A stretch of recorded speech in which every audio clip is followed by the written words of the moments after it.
intuition is not really intuition at all. It is not just natural, but it is a combination and composition of a lot of other subjective and external qualitative and social conditions and qualities at the same time. And that means intuition is more than what it is comprehended at and what it is explained and understood as. Intuition is more than what is going to be comprehended as and understood as, because intuition is also faith and passion at the same time.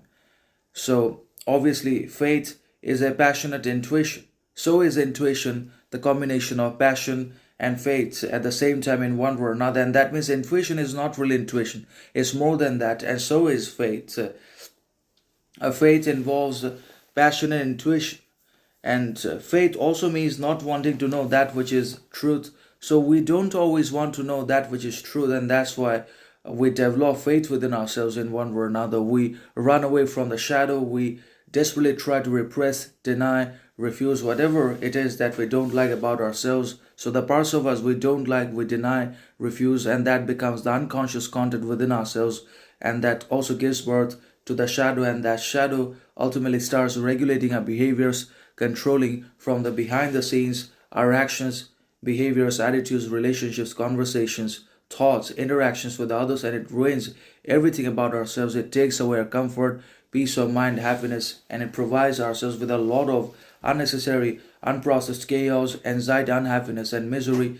And obviously, it leads to more and more failure, suffering for ourselves. The unintegrated shadow and unprocessed unconscious content also is going to cause a lot of unreasonable, unnecessary circumstances, interruptions, and interferences in our growth, progress, learning, integration, invention, sovereignty, self knowledge, dignity, understanding, compassion. All of those qualities can neither be developed or they'll be hindered and refrained from the exercise if we have not been able to recognize the shadow. If the shadow is unintegrated and the unresolved trauma persists, then we're not going to be successful and powerful, loving, understood, anyways, because we are still suffering from the effects of the shadow.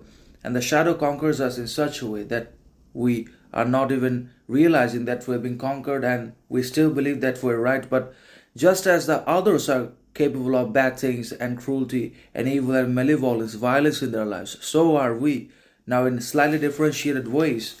But all human beings have got their light and shadow at the same time within themselves, operating in the heart, mind, controlling their outside actions and external behaviors. All human beings are capable of both good and bad and doing right and wrong things. And that is something that has to be acknowledged and understood by ourselves for a better